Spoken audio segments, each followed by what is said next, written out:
Hello, everyone, and welcome to this webinar, this acting webinar. It is July 30th, Thursday, 6:02 p.m. Central Time, and I welcome you wherever you are. Let me turn on my video now. There we are. Hello, hello. All right, so we're going to give a couple of minutes more to see if more participants join in. And while that happens, I would like to invite you to write down in the chat. We have a chat that we use for Q&A and comments or whatever you want to write in the chat. So let's start by introducing ourselves. Let me know what is your name, where are you connecting from, and if this is the first time that you take a webinar with me. And I will start by reading you. Again, there is a chat that we can use to communicate with each other. Unfortunately, I cannot see you. You can see me, but the only way we can communicate is via this chat. So let's just start by introducing ourselves. Just go ahead and put your name, your location, and if this is the first time that you take a webinar with me. If this is your second or third, please let me know what did you take last time. And if someone also can let me know what is the topic that you signed in for today class? I am assuming that it is the audition process, but I just want to make sure that this is the class that you sign in, because sometimes I get confused with different classes that I have available. Welcome, Tiffany from Alberta, Canada, second time, and YouTube Voice Acting 1. Welcome back. Veronica from Houston, Texas, your first webinar. Welcome, Veronica. Maurice from San Diego. Dana, Edmonton, first time. Brian, Atlanta, Georgia. I'm not sure if this is the voiceover class because we did that last time. So I am thinking this is the audition process. If I am mistaken, please let me know, because I have some people that connected last week for the voice acting class that we did last time.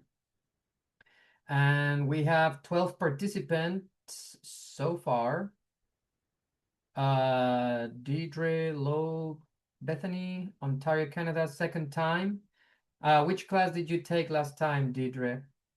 And again, I'm sorry if I am mispronouncing your names. As you can tell from my accent, I am not from around. I will tell you a little bit about myself as soon as we get everybody connecting. We have 13 participants. Let's give it a couple of more minutes while we introduce ourselves, and then we will move on into our webinar.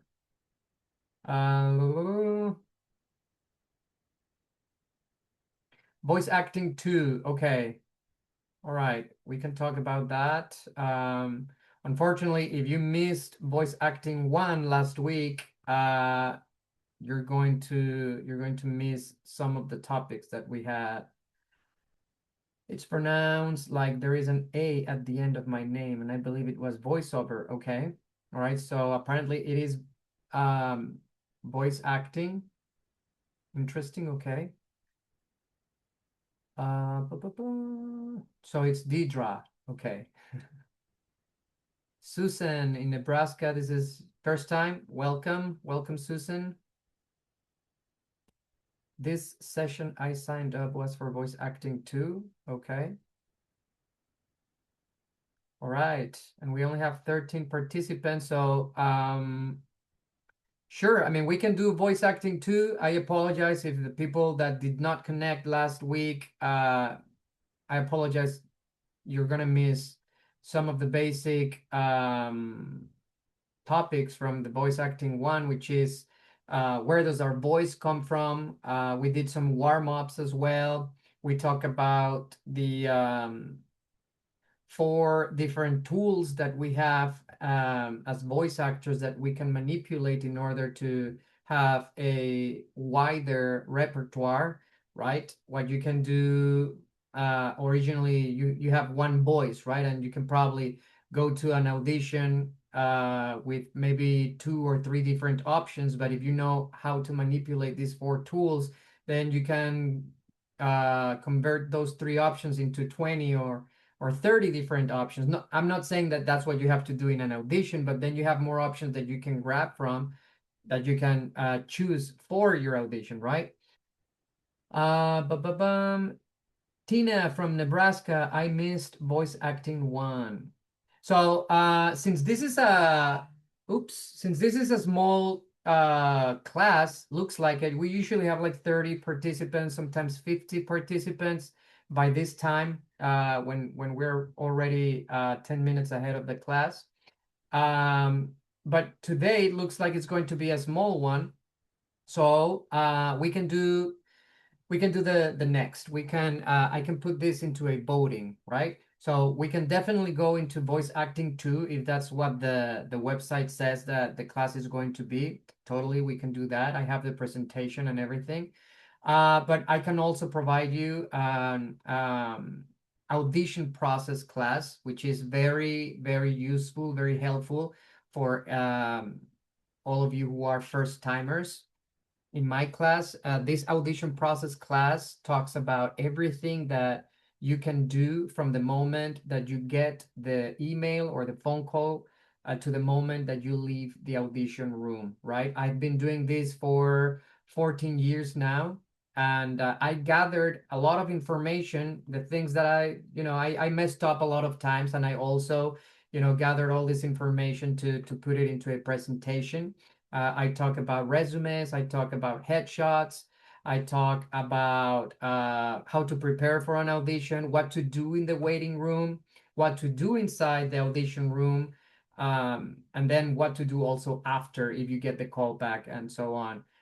What is suggestible to dress, etc., etc. So if you want, since we are a small class, we're only 14 participants, we can put it into a vote, and I'll read you. We have the option to do the audition process, or we can do voice acting two, right? Since I know some people took a voice acting one last week, I don't think we should put that into an option. So option one, audition process. Option two, voice acting two. And I will read you.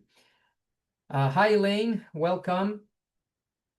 Tina from Nebraska. Yeah, you missed voice acting one. Sorry about that. So if you want to just write down in the chat, and we can put it into a voting, maybe that's the best way to go on. So Maurice says option two, which is voice acting two. Tina says option two. Okay. And yeah, I mean, I think that's the best way to go, since that's what you signed for, right? I'm just thinking for the people that didn't take the voice acting one, but we can totally do voice acting two. I'm gonna give a couple of more minutes just to see if more people connects and answers on the chat. And meanwhile, I'm going to open the presentation. Here we go. Voice acting two. All right. Perfecto. All right, and I'm going to start over for the first voice acting one class. Okay, option two, option two, option two, option two. I'm going to start over for the first voice acting one. I'm good with either option. Your audition process class is great, and I could hear again, but also voice acting two interests me. All right, perfect. All right, so while everybody finish voting, a little bit about myself. My name is Omar Padilla. I am a Mexican actor, writer, editor, and producer here in Dallas, Texas. I've been living in Dallas since 2009. I started working professionally as an actor in 2014. I started working on stage. I still do it.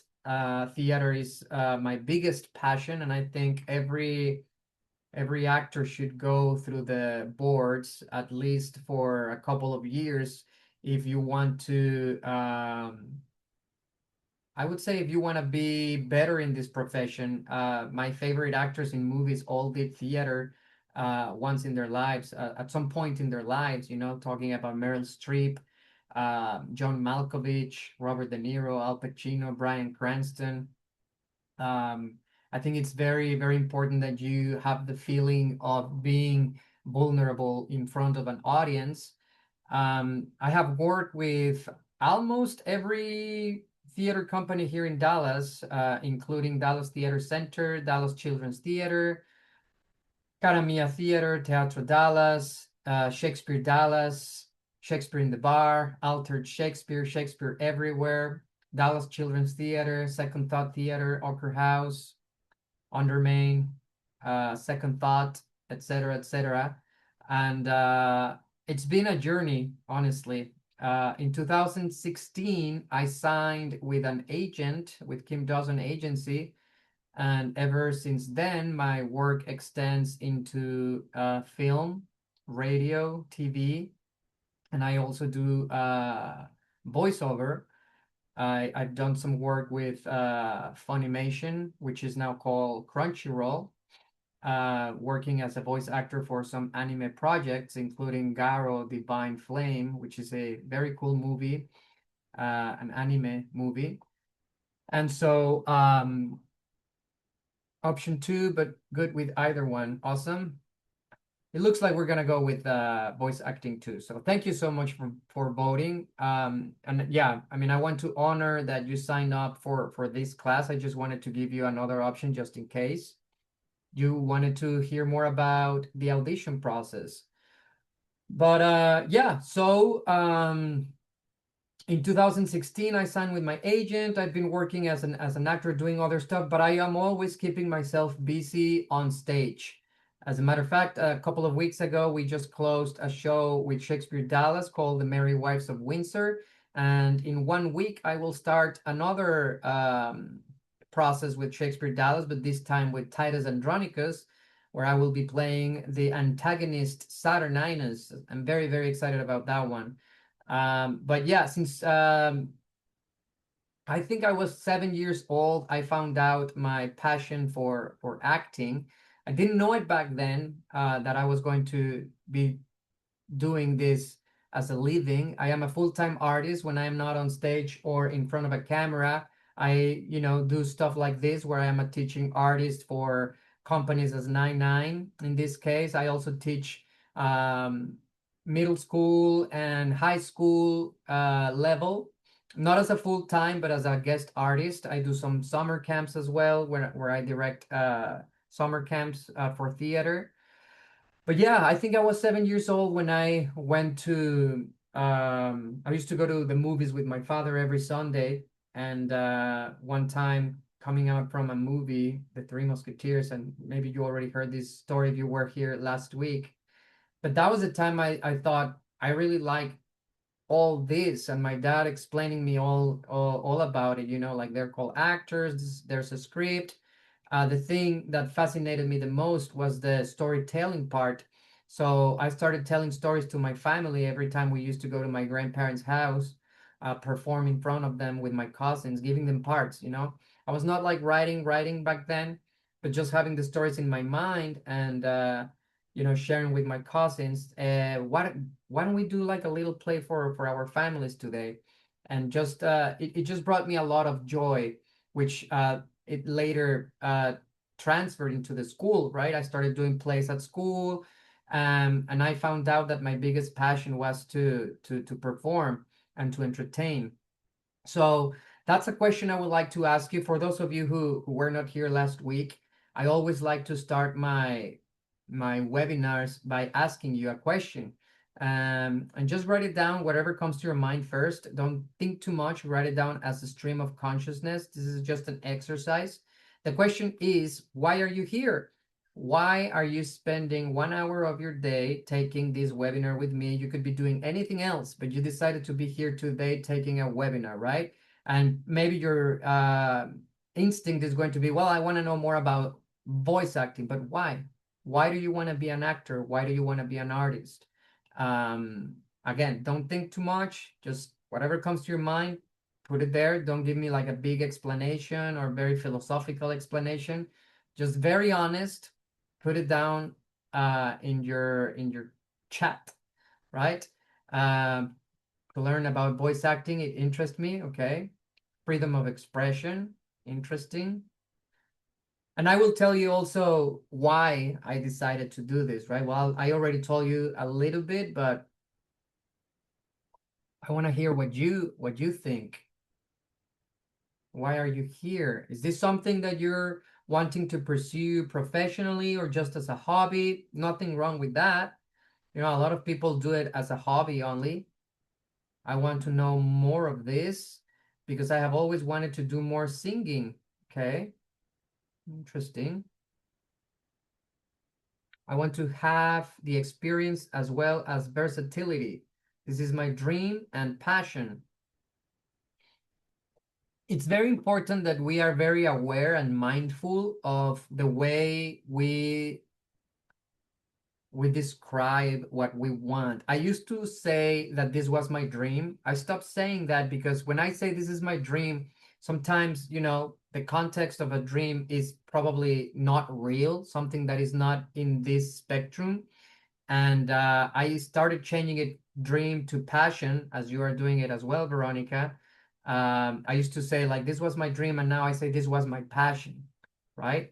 A lot of people also say because I want to be successful. Well, it's very important to understand what does success mean to you, right? Because success can be different from for you than me, right? For some people, success might mean to have a lot of money. To me, being successful means to be doing what I love, you know, and make a living from it. Money is important, definitely, but to me, success is more related to be doing what I want to do, what makes me happy, what makes my heart happy. Sometimes it comes with sacrifices, and you know I'm not going to become a millionaire doing this right now, but maybe eventually, I don't know. This is something I have always wanted to do, but life got in the way, and now that I am established, I would like to succeed, and these workshops will help me with that. Interesting. My dad was an actor and an artist. Interesting. Okay. Voice acting is my favorite, and I love acting. Voice is important, and I like the tone. Awesome. All right. Well, like I said, the reason why I like to do this exercise is because this business can be very tricky, especially with our minds. Our minds sometimes wants to trick us, and the part of us that we call the ego, right? And sometimes it tricks us by saying that we're not good enough, or at least that was my experience. We're that this is very hard, that it is very competitive, that there's someone better than you. So it's important that we have very, very clear why do we want to do this, because it's not going to be easy. I mean, I wish I could tell you that, right? Like it's going to be super easy and super fun. It is very fun, but sometimes, you know, it gets difficult. And so if we have very clear why we're doing this, those times where when you want to throw the towel, you come back to yourself and you remember, okay, I'm doing this because this is my passion, or I'm doing this because it brings me joy, or I want to do this because, in my case, honestly, this is my purpose. I found out that my purpose in life is to entertain because I'm good at it. You know, since I was a little kid, my family used to laugh a lot when I used to present the plays at school. Same thing, you know. I was like the jokester at class, you know, making jokes and wanting to entertain just brought me a lot of joy. And by the way, one of my favorite playwrights, David Mamet, he says that the main purpose of drama should be to entertain, right?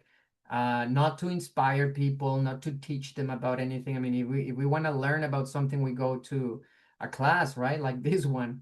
But the main purpose of drama should be to entertain. We are entertainers. If you inspire people, then that's a plus. But the main purpose should be to entertain.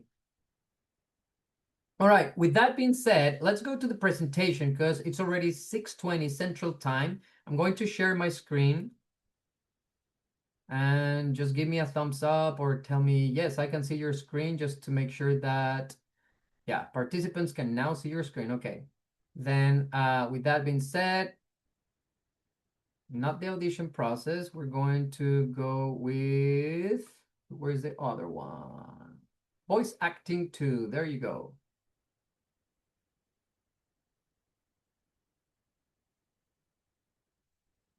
Okay, and for those of you who were not here last week, very quick review. We talk about where does your voice come from, right? We said that there are different systems in your body that we use in order to project the resonatory system, the phonatory system as well. It's not just like, my voice comes from my mouth. There's a lot of parts in your body that we need to use in order to project. And so once we understand where does our voice come from, then we can start warming up those specific parts in your body, which we did last week. I walk you through some warm-ups that I do before an audition or before a gig, which, it can be weird or very funny looking, but it's important to take care of our instruments, right? We need to hydrate a lot. We need to take care of our instrument, as I just said. We need to rest our voice as much as we use it, right? A lot of fellow actors in this industry, they do other stuff like they're teachers or they're sales people or waiters, waitresses, and those professions require a lot of use of your voice. So we have to be very mindful to rest our voice as much as we use it. Warm-ups include the face, the neck, the lips, the jaw, the tongue, and the palate. I'm not going to go through the warm-ups again because that takes some time. We did some breathing exercises as well. And we talk about the four main tools that we can change in our voice. Those four main tools are tempo, pitch, what else? Volume, and articulation, right? Our four main tools. And very quickly, I mean, volume is very logic. What volume is, how loud or how soft our voice can be. We also have the microphone that can be manipulated by the technician. Pitch is how high or deep our voice can be. Tempo, how fast or how slow. And articulation is the tool that we have that helps us enunciate, right? How clear our words are. And I think that's one of the most important tools because we need to transmit a message, right? And it is very important to enunciate so that we can transmit the message properly. All right, so with that being said, today we're going to talk about the different voiceover styles, okay? There are different styles in voice acting. So we have, and this is more focused right now for radio, right? So the announcer style is factual, is informational. You are talking to them. When you listen to a radio spot, like a radio commercial, um, announcer styles is always the ones that are talking to the audience. This is the opportunity you've been waiting for. I want to make be very clear. When I do radio, I work as an actor here in Dallas in English and in Spanish. Like all the work that I do on stage is usually in English. I've done maybe 2 or 3 plays in Spanish, but all of the other plays have been in English. Same with film. But in radio, most of my work is in Spanish because obviously, as you can tell, I have a very thick accent, right? And sometimes that's not what the people in the radio business are looking for, unless, they want someone that is Mexican or has like a Hispanic accent for sure. So there are 3 different types of announcers, right? We have the hard sell, which is loud, shouty, call to action, like the one I just told you. This is the opportunity you've been waiting for. This is the car for you. Blah, blah, blah. The medium sell, which is impartial personality. And then we have the soft sell, which is gentle volume, sophisticated, and warm. Like, usually the banks are soft sells, From our family to your family, we welcome you to Wells Fargo. Now we have the voice acting, which is one of my favorites. In this type of style, we have different areas, right? We have monologue, dialogue, spokesperson, character voices, which is the ones you do for anime, cartoons, and all that stuff, and dialects. Now we also have the narration, which is the storytelling. There's so many things you can do as a voice actor, not only radio or cartoons or anything like that. You can also do documentaries, right? This is where narration and the storytelling comes. Long form, when you have to do narration for different episodes in a season, and continuity. So important, right? How to analyze voiceover copy. And for those of you who don't know, we call copy to the scripts instead of script or screenplay, or we call them copy, right? And I think it's very, very important to analyze the voiceover before you start doing voices or anything like that. We need to analyze it to understand what exactly the client is asking for us, right? So these are the basic steps to getting inside the copy and understanding it better. Don't forget to ask the producer or director for the opinions about how they envision the sound of your role or character. Yes, you can ask questions. When I was starting in this business, I remember I used to be very, very shy. I didn't ask any questions because I thought they would get angry or we were not supposed to ask questions. But I have been learning with time that asking questions is extremely important. And sometimes the casting directors or the producers or the clients, they like when you ask questions because that means that you care, right? You want to do the job right. So the golden rule, you want to adapt your voice to the copy. Don't adapt the copy to your voice. I mean, if you are a good voice actor, you're going to be versatile and you will be able to adapt your voice to what the copy is asking for, right? As a voice actor, it is your job to shape the sound of your voice to fit the demands of the script and the preferences of the producer. Be versatile, not predictable. Read the copy twice silently to yourself. And this is something, again, when I was starting, everybody starts in this business very green, right? I remember getting the copy or the script, and I immediately wanted to do voices. I always wanted, okay, what voice am I going to do for this character? Or what voice am I going to do for this commercial? But before all that, you need the copy twice silently to yourself. Avoid the impulse to begin voicing the script the second it falls into your hands. Think about things and form a clear mental idea of what is going on in the script before you begin to voice it out loud. Before you know what is going on, it will be impossible to guide your voice toward any meaningful expression of the words. While you're reviewing the script, think about the following things. And before I move on, if you're taking notes, that's awesome. Or you can also take screenshots. That's great too. But I will share this PDF if you want to. At the end of the class, I'm going to give you my email so that you can email me and I will reply with this presentation as a PDF format. Okay. So while you're reviewing the script, think about the following things. What is the style? And we already talked about styles, right? Announcer, character, voice acting, narration. So what is the style? Writers leave clues in every script that suggest what they imagine for the role of the performer. For the simplest idea, look at the personal pronoun content in the script. No personal pronouns or only forms of the person pronoun you, that means it is an announcer style, okay? So this is the way you can always figure out, oh, okay, so this requires for me to do the announcer style. When I see the pronouns you, like I was saying before, this is the moment you've been waiting for. This is the card for you. You should get this. It's an announcer style. First person, personal pronouns such as I, me, or my, that means it is voice acting, right? First person, plural, personal pronouns such as we, us, or our, that means it is a spokesperson. Now, syntax and writing style. How are the words arranged? What choices regarding wording were used? Just noting the way a script is written gives obvious clues about the read style imagined by the writer.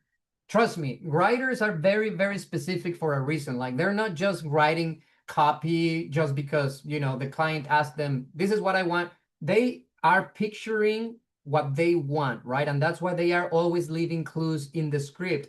And once you are auditioning, sometimes they let you improvise a little bit and they get some ideas from the talent to edit their script sometimes. In the script written like is the script written like a corporate report? Is it flowery or dramatic? Each suggests a different stylistic interpretation, right? If it's written like a corporate report, like again the bank example, then you have to understand what is the idea that the writer has so that you can provide what they want, right? Is it flowery or dramatic? So you need to do a voice like that requires more, acting rather than just information. Who, what, where are you? Think about all these things, not just go and read. You really need to envision the whole, even if it's a 30-second spot commercial, you need to know who are you?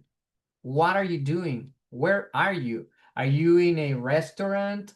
Are you in a dealership, in a car dealership? Are you in a toy store? Are you in a hospital? Each demands a different interpretation, right? Are you a salesperson or a doctor or a waiter or a chef? Sometimes your character lacks identity, such as many announcer-style pieces.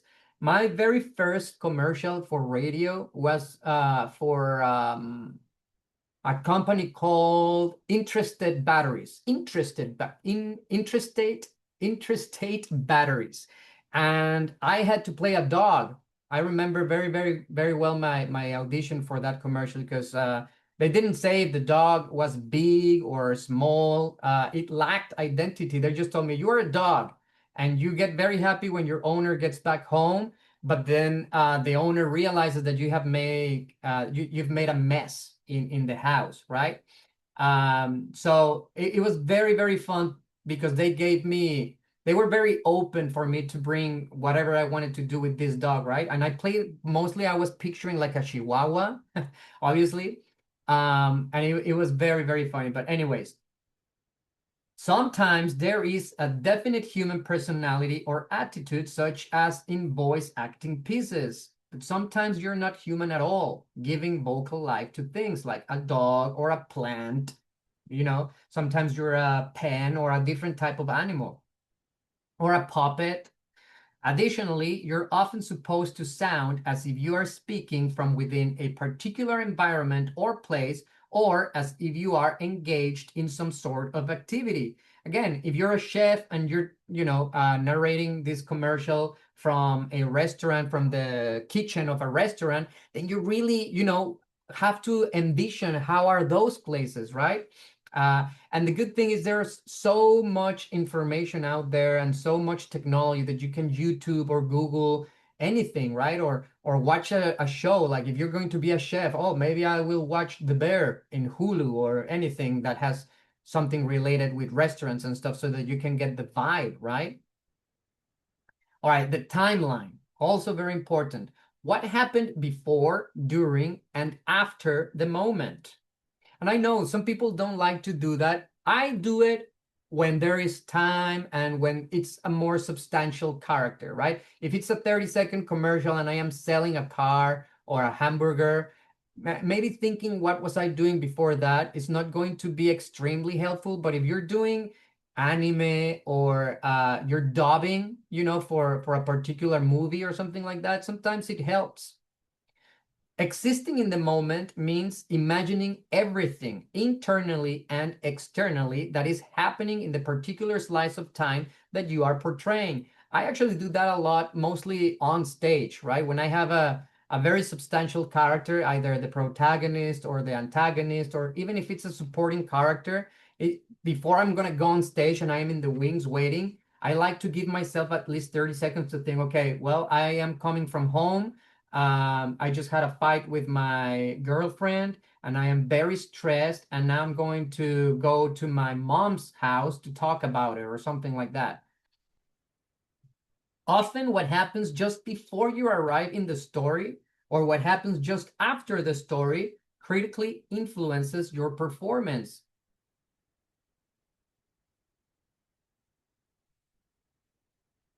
Who is the audience? Now, this, I think, is the most important thing because you need to know who you're going to be talking to, right? Who are you selling the product if you're doing a radio commercial? To whom are you speaking?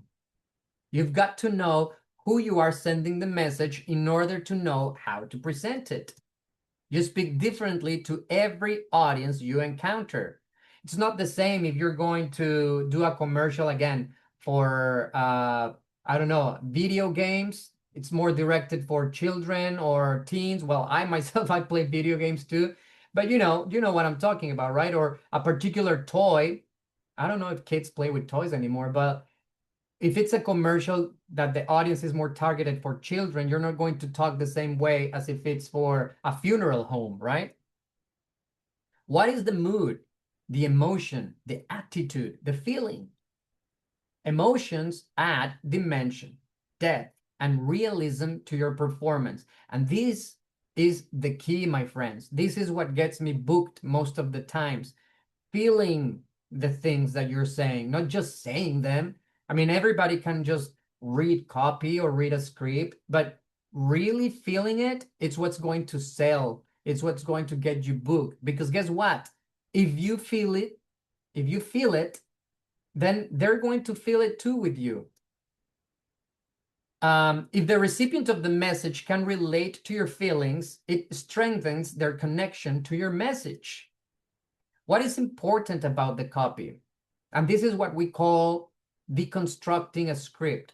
Again, when it's just a commercial, it's probably you're going to get half a page, right? Or maybe one page for a 1 minute, for a 45-second commercial.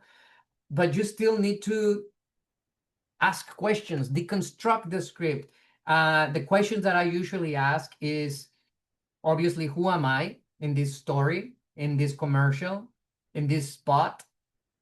What is my relationship with the world, with the universe that the writer created, if it's for a play or for a movie, right? But the most important question you can ask is, what does my character want? That's it. That's going to give you the necessary motivation in order to provide a much better performance, right? What does my character want? And again, even if it's just a 30-second commercial, my character wants to sell a car. My character wants to invite people to this company. My character wants to, I don't know, tell families that they're going to be feeling with ease of mind if they buy this product or if they get this service, right? What does my character want? Even more if you're going to do it for a bigger project, like again, like a narration or a documentary. Do you want to transmit the message? You want to tell the audience that the world is beautiful and there's like these different spectrums in life that sometimes we don't even know about, right? It's very important that we really understand what does our character want. If you're going to do film, same thing. Every character wants something, right? I always give Disney examples because I mean most of us have seen Disney, right? But what does Simba from Lion King wants? He wants to be the king. Then he doesn't want to be the king. Then he wants to be the king again. What does Woody from Toy Story wants? He wants to be Andy's favorite toy, right? When we understand what does our character want, again, it's going to be easier for you to understand the motivation that is behind the role that you're playing, the role that you're portraying. What is important about the copy? Repeated elements or ideas or concepts requiring emphasis require special vocal attention. Look carefully for the placement of ideas of importance by the writer. Now, phrasing, terminology, and punctuation. you are going to, if you're, I mean, we're here for voice acting, right? So the only tool that you have as an actor, as a voice actor, is your voice, right? And we talked about this last week. The difference between acting and voice acting is that when you're acting in theater or in film or in television, you have three different tools. You have your voice, you have your body, and you have your imagination, right? You're going to use the three of them in different ways. But when you're going as a voice actor, you're going to go into a little booth, right? And it's awesome. I really, really like it. Um, but all the audience is going to know about your work is your voice. That doesn't mean that you cannot use your body. We talked about this last week as well. If you look at Hugh Jackman dubbing his own voice for Wolverine movies, he's really, I mean, running in place. He's doing the whole fights. The movie I did, the anime I did, Garo Divine Flame, I had a lot of fights, sword fights and stuff, and I was literally moving inside the booth like, ah, oh. And then if I'm going to throw like a ball of energy, I actually do it inside of the booth. It gives you the energy that you need, right? But the audience is not going to see that at all. They're just going to hear your voice, right? So let's talk about phrasing, terminology, and punctuation. Is there difficult phrasing, unfamiliar terminology, questionable pronunciation, or incorrect or missing punctuation? So I was saying this because when you go to an audition or to a gig for voice acting and you're inside the booth, you're gonna have your headphones on and you're just gonna be listening to the producers and the client, right? They're gonna be telling you, this is what we want. They're gonna give you a chance to do your own style if you already understood what they want based on the script, and then they're going to direct you, right?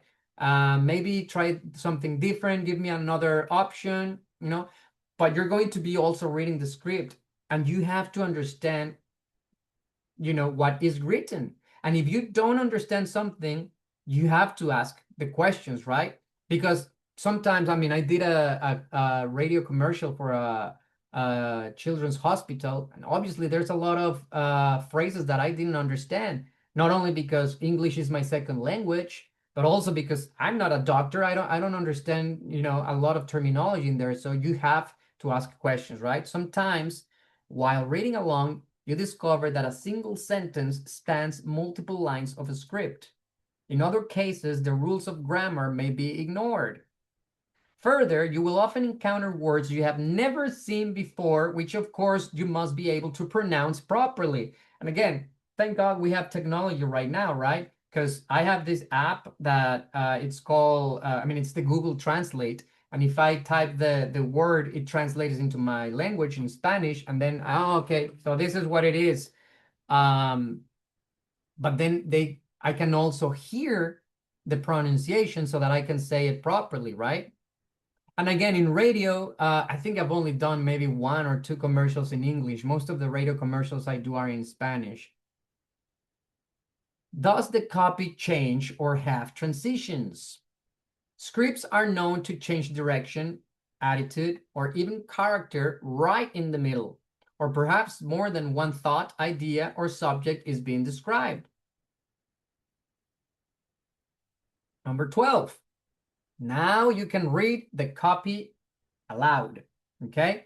But you see how many steps are before reading it out loud. And again, I used to do the step 12 in the number 1. I get the copy and immediately I'm, oh yeah, I'm going to do it like this. Oh no, maybe this is more like this. No, it is not going to get you booked. There is a process, there is a science behind this, right? And if you follow it properly, your chances are going to be way bigger. Okay. So now that you have gone through all this analyzing the copy, all this analysis, all these steps, now you can read the copy aloud. By this time, you should have a very good mental picture of the copy's content, the shape, and form, and you will be better prepared to do a more polished performance. Always prepare an alternate read or interpretation. Like I said before, most of the times the client is going to, okay, I like what you have, but can you give me something else? Just for fun. So you need to be prepared. Do not be like, I'm gonna do something right here, you know? I mean, sometimes being organic is good. It's very, very good, but be prepared. At least I would say have four different options, four different interpretations, right? I have the one that I feel is going to get me booked, but I also have two or three more just in case they ask me, and they will most of the times.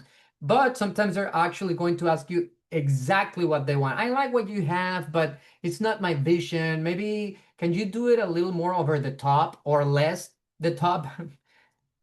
You will be asked often to play things differently or to give a different impression. Think about this and be ready. Number 14, be prepared to mark your copy during your performance. Always bring not one of these, right? But obviously not broken.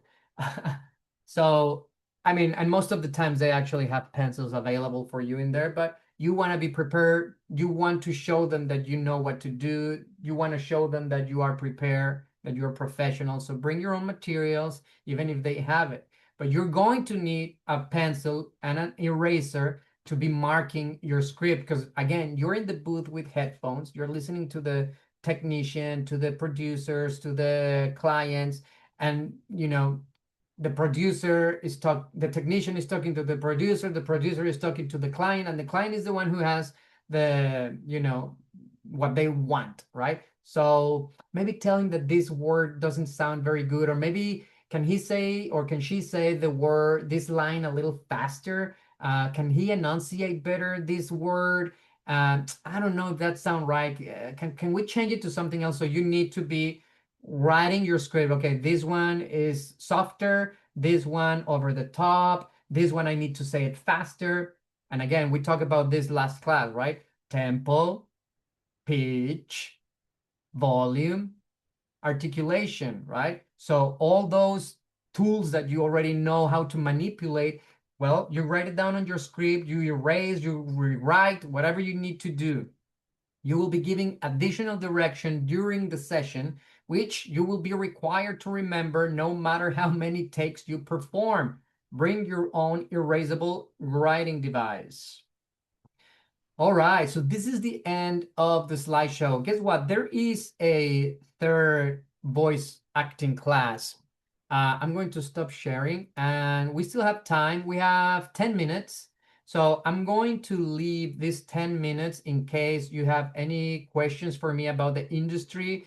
If you have any comments, it doesn't have to be voice acting, but anything related to acting, to commercials, to film, to theater. We can leave this 10 minutes for a Q&A, and that's why we have this chat box that we can interact with each other. But yeah, it's very important that you understand the process, right? What it needs to be done before just making voices. It's very fun, to play with your voice and to really see that humans, we are amazing beings, and we have all this variety that we can do. Everybody can. I mean, you have one voice, but you can, manipulate it if you know how to manipulate those four tools. Now, I was going to say, voice acting 3 pretty much talks about what is going to get you booked. And I already told you, I gave you the main key, right? The main secret, if you want to see it that way. And it's the emotion. That's it. I mean, you can bring different voices, and that can be very, very good. And the audience and the client are going to be like, wow, this guy can actually do very cool voices, or even what you call it, like when you do like impressions. You can do an Al Pacino. I'm not very good with Al Pacino, or a Christopher Walken or whatever, right? But if you're not feeling it, and I mean, I'm sorry, but we are. If you're doing radio and if you're here to do voice acting for commercials, you are selling a product, and sometimes you are the product if you are in the commercial visually, right? So we need as a salesperson, we need to sell a person. We need to sell a person, not a person. We need to sell a product or a service, right? And I personally, as a spectator, as an audience, I would not buy something if I don't believe it from from the person that is trying to sell it to me, right? Even if he has a Morgan Freeman voice, I'm not going to buy it if I don't believe it. So the emotion is the most important thing. It's the only way. And you can literally feel it, right? You feel emotions all the time. Just bring it to your work. And again, if you feel it, they will feel it, right? And your chances to get booked will be way, way bigger.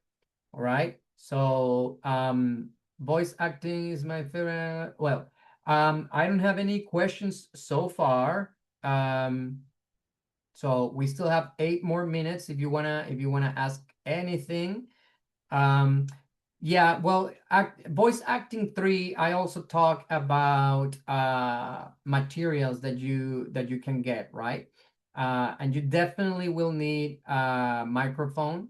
You definitely will need headphones, and you definitely will need like if you want to have like a very, very basic home studio, which I used to have. I don't anymore because my microphone, it was okay. I bought it when I started, but now I can go to my agency and I record over there because they have a professional booth.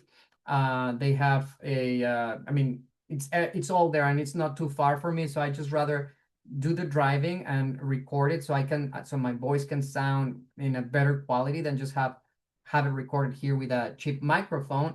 But you can do that if you're starting. Maybe I would say with $300 you can start having your home studio. A good ish microphone can be between $80 and 120 if you don't want to spend too much. Same with the headphones, that's another $100 in there. And you will also need a software so that you can edit, right? If you are willing and if you can spend a little bit more, I would suggest to purchase interface, which is going to help you manipulate the volume, the levels, and everything, so that you can send a good tape, a good recording, right? Have I ever performed if in Houston? If so, where? No, no, I have not performed in Houston. You know what? And I'm going to be very, very honest. I do get auditions from my agent where I have to be in Houston, auditions in Houston, sometimes in Austin. And I usually refuse those auditions because, like I was saying at the beginning, my biggest passion is theater. I do theater all the time. I am, like they say here, book and blessed, right? Like this year, I started working again with Shakespeare Dallas, doing Macbeth. Right after that, I did a workshop with Caramia Theater for a play that I'm writing called Mariachi. Right after that, I did I worked with another company called Ochre House in a show called Immovable Beast. Right after that, The Merry Wives of Windsor. I am working on this mariachi thing again. In 1 week, I'm doing Titus Andronicus. Right after that, I'm doing another show called A Bathtub Full of Milk. So I do theater all the time because I love it and because it's my favorite thing. My agent, though, doesn't like that I do theater because theater is very jealous. Sometimes, if I have an audition in Austin or in Houston, like I said, and I have to be in rehearsal at 6 p.m. or in a show, which is even worse, it will be hard for me to go to Houston, do the audition, and then come back. And if something happens, I cannot jeopardize my rehearsal or my show. So usually I refuse those and I only audition here in Dallas, which again, my agent don't like that I do theater too much, but I also say like, hey, this is making me a better actor. So it's one thing for the other, I would say. But thank you for your question. I hope this presentation was helpful. I'm sorry for those of you who didn't see class number 1 because again that's the one where I talk about my warm-ups, different warm-ups that we can do in order to go to. And please, if you are going to do this seriously, it's very important that we warm up before an audition, because otherwise your voice is not going to, like right now. I didn't warm up before this class, and I feel my voice already a little raspy. The vocal cords get tired very quickly if you don't warm them up. So I'm going to give you my email. I'm going to send it on the chat box. It's J as in Jack, Omar, my name, Omar, Padilla, Padilla, and then the letter O at gmail.com. So I am sending it right now. If you can see it on the chat box, there is my email. So if you want to send me an email asking for the PDF, I will definitely send it to you. Maybe, well, tomorrow I'm actually going to San Antonio because I am doing a stage reading for the play that we are writing with Caramia called Mariachi. We're gonna do a stage reading at a university. So I'm not sure if I can send you the PDF tomorrow, but for sure, it'll be sent on Monday. So not this weekend, but Monday for sure. It didn't show. It says that I am sending it to you, host and panelists. Let me send it again. It is, I'm gonna send it to you, Tina, specifically. It is J as in Jack, OmarPadillao at gmail.com. There he goes. So yeah, if you want to send me an email, I will reply with the PDF for sure on Monday. Okay, and you can have all this information. If you didn't take class number 1 and you want the PDF for class number 1, I can also send it to you. No problem. And that way you will get some of the warm-ups. You're not going to be able to see them, but you can at least get a vibe of what we did last week. I didn't get it neither. Repeat that one more time, please. All right, I think I'm just gonna send that particular to each one of you. It's J as in Jack, O as in Oscar, M as in Mary, A as in Apple, R as in Robert, P as in Peter, A as in Apple, D as in David, I as in Indigo, L as in Larry, L as in Larry, A as in Apple, O as in Oscar, at gmail.com. There he goes. I have a wireless microphone and headphones. I mean, it depends. If it's just headphones and microphone for like smartphones and stuff, I would suggest look more into recording for recording more professionally. I would need to know like what types. If you want to send it to me via email, I can let you know if that's a good one. J Omar Padilla. No, Victor. So I'm gonna send it to you personally. It is J Omar Padilla at gmail.com. You were close, but the double L is before the A. I'm sending it to you now. Oh, okay. If it's recording ones, yeah, it doesn't matter if it's wireless or wired. Thank you for this amazing second workshop. I really enjoy it. Important information in this session. Thank you, Tiffany. I appreciate your message. All right, everybody. It is 7 p.m. Central Time. These classes go very quickly because it's just 1 hour, I know. But I hope it was helpful. And again, send me an email if you want the PDF. If you have any other questions that you can think of, I'll be more than happy to answer them. You're welcome, Susan. You're welcome, Veronica. So Tina, don't send me your email. I am sending you my email so that you can send me an email and I will reply with the PDF. I used to do it this way, but then I get emails lost and people get mad because I get emails lost. So I think it's easier if I give you my email and you just email me asking for the PDF. You can just say like, hey, I am Tina from the voice acting webinar. I would like to get the PDF. And then I will reply to that email with the PDF. You're welcome, Elaine. Thank you so much, everybody, for connecting tonight. I hope again it was helpful, and I will see you next time. All right. Have a good night and have a great weekend. The weekend is almost here, so enjoy it. Till next time.